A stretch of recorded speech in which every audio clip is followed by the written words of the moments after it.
Greater Bengaluru ಅಥಾರಿಟಿಗೆ ಮತ್ತೊಂದಷ್ಟು ಜವಾಬ್ದಾರಿ ಕೊಡುವಂತ plan ಮಾಡ್ಕೊಂಡಿದ್ದಾರೆ. ಇದರ ಅಡಿಯಲ್ಲಿ ಬರುವಂತ ಬಿಡಿಎ ಬಡಾವಣೆಗಳು ಜಿಬಿಎಗೆ ವರ್ಗಾವಣೆ. ನಗರಾಭಿವೃದ್ಧಿ ಇಲಾಖೆಯಿಂದ ಈ ತರದೊಂದು ಮಹತ್ವದ ಸೂಚನೆಯನ್ನ ನೀಡಲಾಗಿದೆ.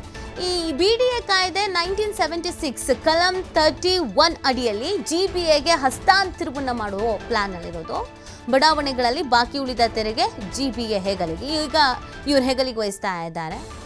ಕಂಪ್ಲೀಟ್ ಆಗಿ ಆ ತೆರಿಗೆ ಇಲಾಖೆ ಏನಿದೆ ಅದನ್ನು ಸಂಗ್ರಹಿಸುವಂಥದ್ದು, ವಸೂಲಿ ಮಾಡುವಂಥದ್ದು ಇದು ಜಿಬಿಎಗೆ.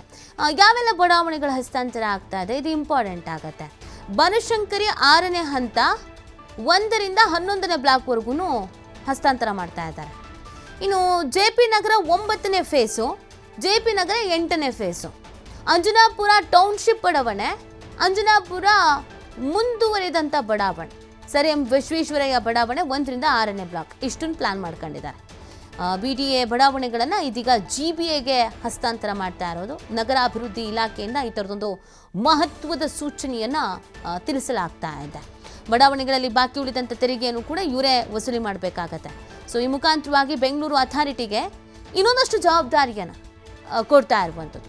ಯಾಕೆ ಗ್ರೇಟರ್ ಬೆಂಗಳೂರು ಪ್ರಾಧಿಕಾರ ಆಯಿತು ಅಂತ ಅಂದರೆ, ನಮ್ಮ ನಗರ ಬೆಳೀತಾ ಇದೆ, ದೊಡ್ಡದಾಗ್ತಾ ಇದೆ, ನೀಟಾಗಿ ಆಡಳಿತ ವ್ಯವಹಾರ ಅನ್ನೋದು ಇರಬೇಕು, ಕನ್ಫ್ಯೂಷನ್ಸ್ ಬೇಡ, ಒತ್ತಡ ಅನ್ನೋದು ಬೇಡ ಅನ್ನುವಂಥ ಕಾರಣಕ್ಕಾಗಿ ಹಾಗಾಗಿ ಒಂದಷ್ಟು ಬದಲಾವಣೆಗಳನ್ನು ಮಾಡ್ತಾ ಇದ್ದಾರೆ. ಜೊತೆಗೆ ಜವಾಬ್ದಾರಿಗಳನ್ನು ಕೂಡ ವಹಿಸ್ತಾ ಇದ್ದಾರೆ.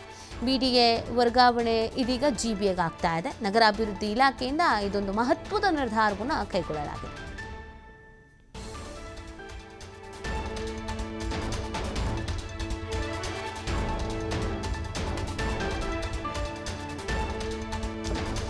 ನೋಡಿ, ಈ ಗ್ರೇಟರ್ ಬೆಂಗಳೂರು ಪ್ರಾಧಿಕಾರಕ್ಕೆ ಸಾಕಷ್ಟು ಜವಾಬ್ದಾರಿಯನ್ನು ವಹಿಸಲಾಗಿದೆ. ಈಗ ತಾನೇ ಎಲ್ಲನೂ ಒಂದು ಸೆಟ್ ಆಗ್ತಾ ಇದೆ, ಅದ್ರ ಜೊತೆಗೆ ಜವಾಬ್ದಾರಿಗಳನ್ನು ಕೂಡ ವಹಿಸಲಾಗ್ತಾ ಇರೋದು. ಕಾರಣ ಇಷ್ಟೇ, ಸಮಸ್ಯೆಗಳಾಗಬಾರ್ದು, ಗೊಂದಲಗಳಾಗಬಾರ್ದು ಅಂತ.